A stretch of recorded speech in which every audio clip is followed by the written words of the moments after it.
오늘은 교회력으로 사순절 첫 번째 주일이 됩니다. 잘 아시는 것처럼 사순절은 부활절을 앞두고 40일 동안 주님의 고난과 십자가를 묵상하며 우리 자신을 돌아보고 또 주님의 은혜를 기억하는 절기입니다. 또 자신의 신앙을 되돌아보고 내면을 성찰하는 그런 시기이기도 합니다. 그렇다고 해서 사순절이 단순히 더 많이 기도하자, 더 경건해져야 한다, 금식해라, 더 열심히 믿자, 이런 종교적 캠페인은 아닙니다. 지금 무슬림은 지난 주간부터 이제 라마단이 시작됐는데 해 뜰 때부터 해 질 때까지는 금식을 해야 되잖아요. 우리가 사순절 기간에 그렇게 해야 된다, 그런 시간은 아닙니다. 사순절의 본질은 덧붙인 것을 드러내는 시간이다, 이렇게 생각하면 될 것 같아요. 복음이 아닌 것들을 좀 벗겨내고 오직 십자가와 은혜 앞에 서는 그런 시간입니다. 사순절을 시작하면서 예수님이 쓰셨던 가시관 모양을 이렇게 만들어 보았습니다. 예수님이 쓰셨던 가시관은 당시 팔레스타인 지역에서 흔히 볼 수 있었던 그 아타드라고 불리는 대추나무 가지로 만든 거라고 그래요. 그 가시가 굉장히 날카롭습니다. 제가 만들어 온 건 옛날에 우리 시골 동네에 보면 울타리로 탱자나무 많이 심어놨잖아요. 그죠? 그 탱자나무 가시로 만든 가시관입니다. 나무의 종류가 좀 다르기는 하지만 그 사진 찾아보니까 이 가시의 날카로움이나 가지들은 비슷한 것 같습니다. 예수님이 쓰셨던 가시관의 의미가 무엇일까 하는 생각을 해봅니다. 왕의 금관이 아니었습니다. 조롱의 관이고 저주의 관이었습니다. 로마 병정들이 유대인의 왕이라고 비웃으며 조롱하며 예수님에게 씌운 관입니다. 그 가시관은 단지 로마 병정들의 조롱만 있었던 것은 아닙니다. 가시는 성경에서 저주의 상징입니다. 창세기 3장에서 아담과 하와가 죄를 범한 이후에 땅이 가시덤불과 엉겅퀴를 낼 것이다, 그렇게 되어 있죠. 그래서 이 가시관은 인간의 죄가 만들어낸 그런 저주의 상징이기도 합니다. 그런데 또 생각을 해보니까 예수님이 십자가에 달리실 때 손과 발에 못이 박히는데 굳이 이렇게 머리에까지 또 가시관을 씌워서 아프게 했을까? 그런 생각을 좀 해보게 되었습니다. 머리는 생각의 자리고 교만의 자리입니다. 인간의 머리는 늘 그렇게 교만의 관을 쓰고 싶어 하는 것 같습니다. 그런데 주님은 그 교만 위에 가시관을 대신 쓰셨습니다. 우리가 만든 죄의 가시를, 우리가 지어야 할 형벌을 예수님께서 대신 쓰셨다라는 거죠. 구원은 인간의 자격, 인간의 생각, 인간의 교만, 자기의 이런 것에서 나오는 게 아니다라는 거죠. 하나님의 은혜에서 나오는 겁니다. 제가 이런 좀 비유적인 생각, 성경적으로는 이렇게 해석하면 안 되는데요. 우리가 가시관을 쓴다는 의미가 뭘까? 우리 머리로 나오는 그 악독한 생각들, 자기의 교만, 그런 것들이 삐쳐나올 때마다 이 가시가 우리의 머리를 콕콕콕 찔러서 그것들이 쏙쏙 들어가게 만드는 것은 아닐까. 그 왜 손오공이 머리에 쓴 거 그거 뭐죠? 링 하나 쓰잖아요. 그죠? 그래서 도망가거나 잘못된 거 하려고 그러면 그 링이 꽉 조여가지고 도망가지 못하게 만들지 않습니까? 이 관을 쓴다는 것, 가시관을 쓴다는 것을 뭘까? 그런 생각을 좀 과도하게 비유적으로 생각해 봤는데요. 성경을 이런 식으로 해석하시면 안 됩니다. 오늘 본문 사도행전 15장, 이 본문은 초대교회에 던지는 어쩌면 가장 본질적인 질문입니다. 구원은 무엇으로 받는가? 은혜인가? 조건인가? 하는 거죠. 사순절을 시작하면서 우리가 좀 이 질문을 잘 기억해야 합니다. 왜냐하면 이 질문에 대한 답이 흐려질 때 십자가가 사라지고 종교적인 조건들이 그 자리를 차지하기 때문입니다. 우리 구원은 우리의 머리, 우리의 생각, 내 의에서 나오는 것이 아니라 가시관을 쓰신 주님의 은혜에서 나오는 것입니다. 우리가 계속해서 살펴보았던 것처럼 사도행전 13장, 14장에서 바울과 바나바가 1차 전도 여정을 마치고 안디옥 교회로 돌아왔습니다. 그들은 하나님께서 행하신 놀라운 일들을 교회에 보고했습니다. 이방인들이 복음을 받아들였고 성령을 받았고 각처에 교회가 세워졌습니다. 비시디아 안디옥에서 이고니온 또 루스드라와 더베에서 하나님의 말씀이 전해졌고 이방인들이 믿음으로 구원을 받았고 교회가 세워졌습니다. 이것은 사도행전 1장 8절에서 예수님께서 말씀하셨던 땅끝까지 이르러 내 증인이 되리라 하셨던 그 약속이 성취되어 가는 과정이었습니다. 그런데 문제가 발생합니다. 늘 좋은 일만 있는 게 아니죠. 1절 말씀에 나오는 내용인데요. 어느 날 유대, 그러니까 예루살렘 교회에서 내려온 사람들이 안디옥 신자들을 아마 가르치기 시작했던 것 같습니다. 아마 그들은 조용히 가르쳤을 거예요. 여러분, 예수를 믿는 건 참 귀한 일입니다. 다만 그것만으로는 부족합니다. 모세의 법대로 할례를 받아야만 진짜 구원을 받을 수 있는 거예요.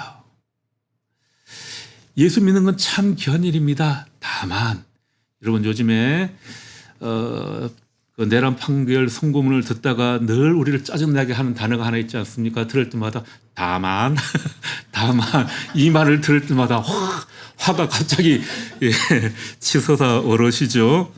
여러분 다만이란 게 뭡니까? 앞에서 말한 그 원칙이나 사실에 덧붙여서 예외적인 조건이 달라붙는 거죠. 예수님의 은혜로 구원받는 건 맞아. 다만 할례도 받아야 돼. 이렇게 유대에서 내려온 사람들이 말하는 겁니다. 이것은 단순한 의견 차이가 아닙니다. 심각하게 보자면 교회가 둘로 쪼개질 수 있는 그런 상황이죠. 복음이란 무엇인가 하는 논쟁이 시작된 겁니다. 이방인들이 하나님의 백성이 되기 위한 그 경계선이 무엇인가 하는 그런 이야기였습니다. 왜 이런 갈등이 발생했을까요? 초대교회는 원래 유대교 내부 운동처럼 시작되었습니다. 예수님도 유대인이셨고 12 제자도 유대인이었고 초대교회 신자들 대부분 다 유대인이었습니다. 그들은 계속 성전에 가서 예배를 드렸고 안식일을 지켰고 모세의 율법을 따랐습니다. 유대의 전통을 그대로 따랐습니다. 그런데 사도행전 10장에 베드로가 고넬료의 집에 가서 복음을 전하고 성령이 그 집에 임했습니다. 이때부터 이방인들도 이제 교회로 들어오기 시작합니다. 그리고 바울과 바나바가 전도 여행을 통해서 이방인 교회들이 곳곳에 세워집니다. 문제는 이거죠. 자, 저 이방인들이 복음을 받아들이는 건 너무너무 좋은 일인데 그런데 이방인이 구원을 받기 위해 저 사람들이 하나님의 백성이 되기 위해서 유대인이 되어야 하는가 아닌가 하는 겁니다. 아브라함 때부터 약속된 그 은혜가 이제 이 유대교라는 울타리를 넘어서 예수 그리스도 안에서 완전히 새로운 차원으로 지금 나아가고 있는 겁니다. 단순히 전통이나 관습의 문제가 아니라 구원의 본질이 무엇인가 하는 것을 구체적으로 이야기하는 그런 시점이 되었습니다. 예루살렘에서 온 사람들이 말하는 건 이런 겁니다. 구원을 위해서 예수는 필요하다. 다만 충분하지 않다. 예수 플러스 알파가 필요하다라는 겁니다. 믿음 더하기 행위가 있어야 되고 은혜 더하기 율법이 있어야 되고 예수님 더하기 모세가 필요하다라는 겁니다. 그것이 무엇이냐? 바로 유대 전통인 할례를 받아야 한다라는 것이었습니다. 2절 말씀부터 보면 바울과 바나바가 이 할례 문제로 유대에서 내려온 사람들과 얼마나 격렬한 논쟁이 있었는지 보여줍니다. 갈라디아서 2장 21절에 보면 바울이 후에 이렇게 기록했습니다. 내가 하나님의 은혜를 패하지 아니하노니 만일 의롭게 되는 것이 율법으로 말미암으면 그리스도께서 헛되이 죽은 것이라. 바울이 주장하는 것은 복음에 무엇을 더하는 순간 그것은 더 이상 복음이 아니라는 거죠. 십자가로 충분하다라는 것이었습니다. 그런데 유대에서 내려온 사람들은 아니 플러스 알파가 필요해 그렇게 계속해서 말합니다. 할례는 원래 언약의 표지였습니다. 그런데 그것이 구원의 조건이 되는 순간 은혜를 가리는 이 종교적인 근간이 되어버리는 겁니다. 종교 개혁자들이 강조한 것이 바로 이 점입니다. 인간은 본능적으로 은혜를 불편해한다라는 거예요. 그래서 마틴 루터는 인간은 전적인 은혜 앞에 서는 것을 견디지 못한다 이렇게까지 말했습니다.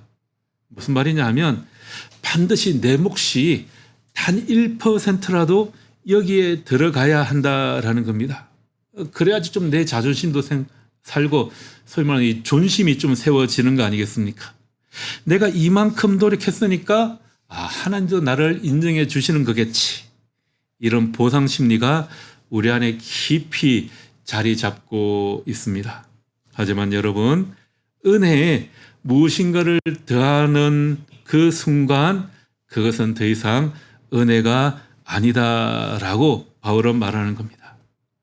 우리도 늘 이렇게 말하고 싶어 하죠. 나는 그래도 열심히 헌신했어. 그래도 나는 얼마나 오랫동안 믿었는데 남들보다는 내가 훨씬 나은 것 같아. 내가 그래도 뭔가 좀 기여한 게 있잖아. 이런 생각을 늘 하고 싶어 하죠. 루터가 종교개혁을 할 당시에 그 교회에도 로마 교회에서도 예수 플러스 알파를 계속해서 만들었습니다. 그들은 면죄부를 팔았고요. 선행을 쌓아야지 천국에 갈 수 있다고 가르쳤습니다. 그런데 루터가 성경을 연구하다가 로마서 1장 17절 말씀을 읽으면서 이런 모든 생각 앞에 무릎을 꿇게 되었습니다. 복음에는 하나님의 의가 나타나서 믿음으로 믿음에 이르게 하나니 기록된 바 오직 의는 믿음으로 말미암아 살리라 함과 같으니라. 구원은 전적으로 하나님의 은혜다라는 것입니다. 은혜에 인간의 자격을 덧붙이는 순간 그것은 더 이상 은혜가 아닙니다. 자, 이 갈등이 너무 심각해지자 결국 바나바와 바울이 안 되겠다. 우리가 예루살렘에 올라가서 사도와 장로들을 만나서 이 문제를 해결하자 하고 예루살렘 교회에 올라가게 됩니다.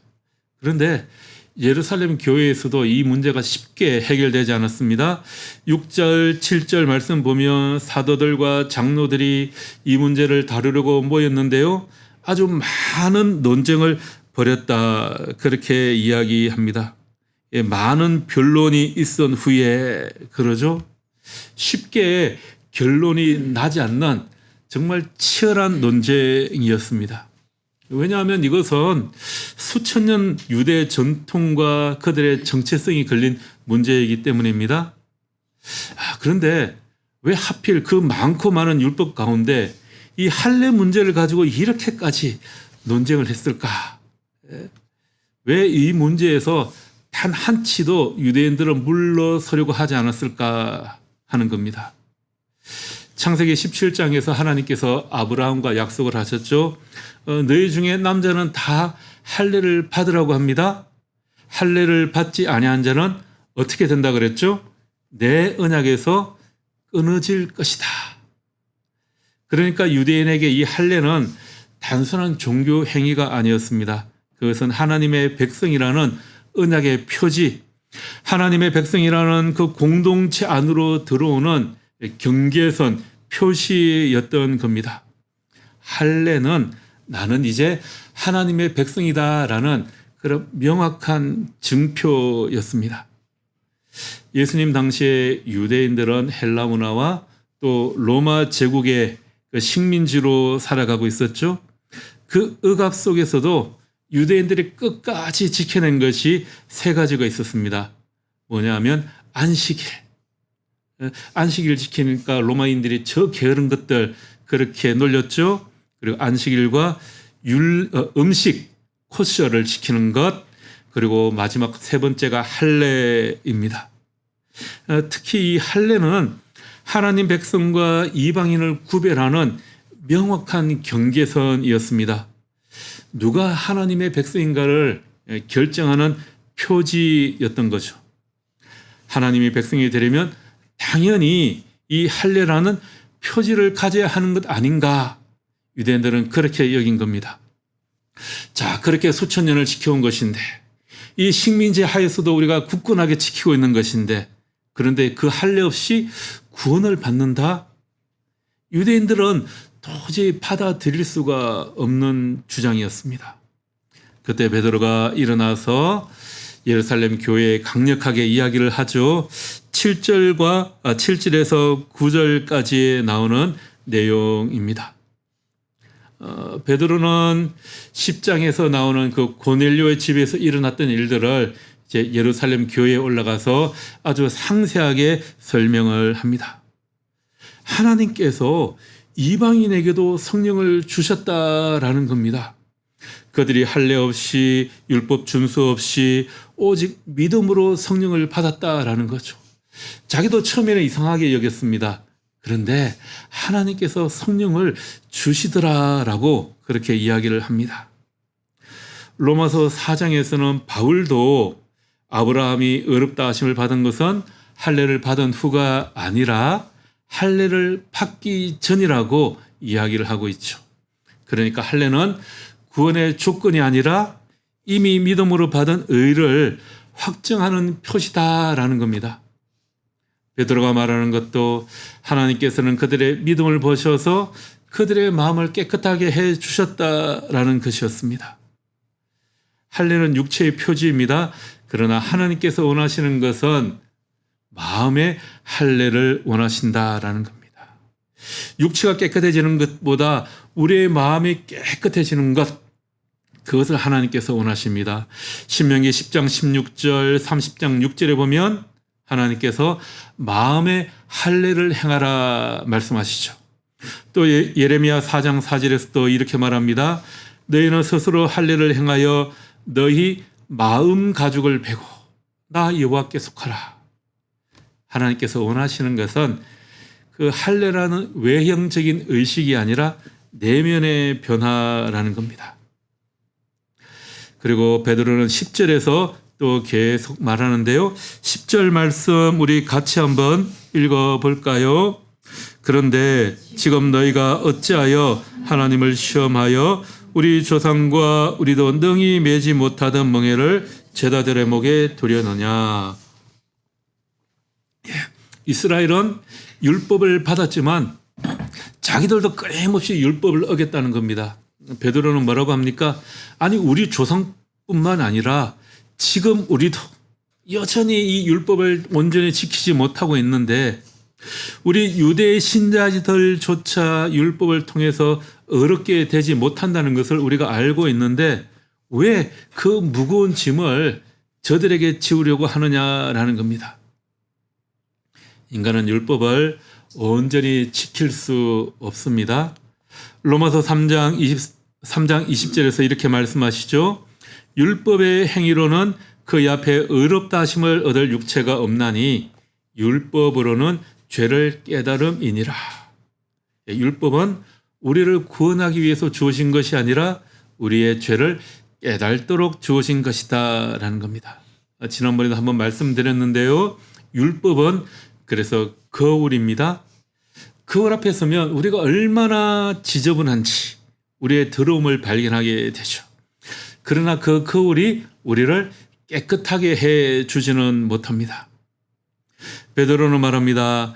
우리도 감당할 수 없었던 이 율법이라는 무거운 짐을 왜 저 이방인들에게 구원의 조건으로 지우려고 하느냐. 여기서 말하는 이 멍에는 단순히 율법 조항 몇 개를 말하는 것이 아니라 어쩌면 그들의 종교적인 기득권입니다.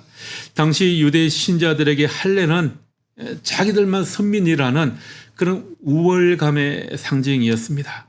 우리는 너희와 다르다. 그런 선긋기의 표시였죠. 그것은 민족적인 자부심, 종교적인 전통, 그리고 종교적인 기득권, 구조 전체를 포함하는 것입니다.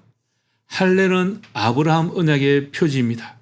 하나님 백성의 증표였습니다. 그러나 그 표지가 구원의 조건이 되는 순간 이 복음의 문이 닫히게 되는 겁니다. 유대인들이 그렇게 할례를 요구한다는 것, 그것이 무엇을 의미하겠습니까? 자, 구원의 입구는 우리 유대인들이 관리하는 거야. 누가 하나님의 백성인가는 우리가 결정하는 거야. 뭐 이런 겁니다.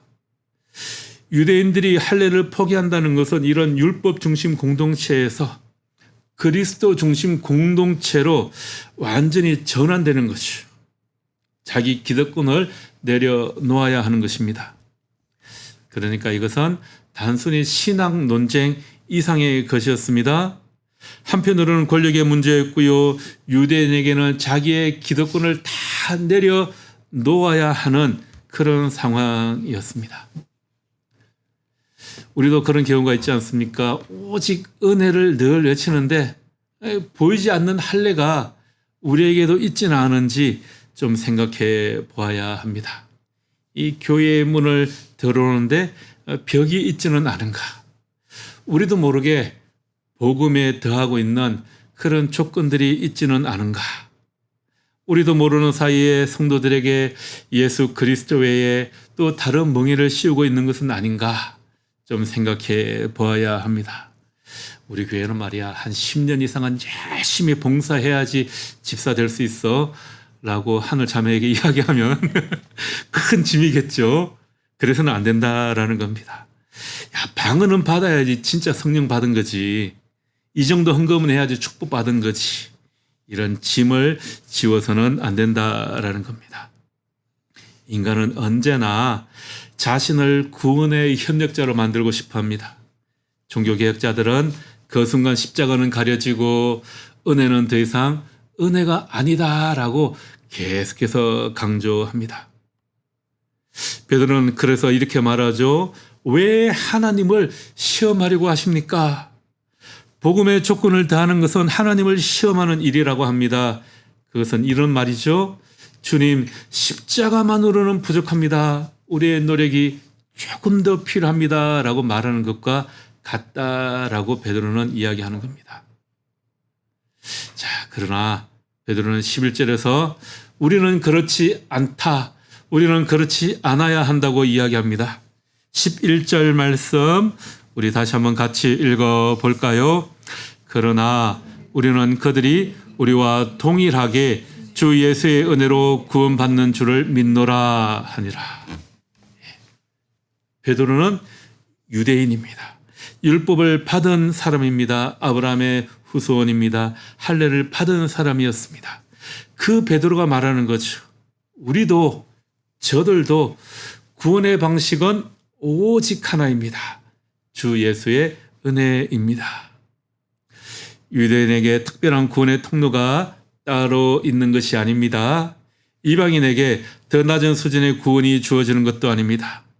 우리가 특별해서 구원을 받는 것이 아니라 우리도 저들처럼 은혜로 오직 예수님의 은혜로 구원받는다라는 겁니다.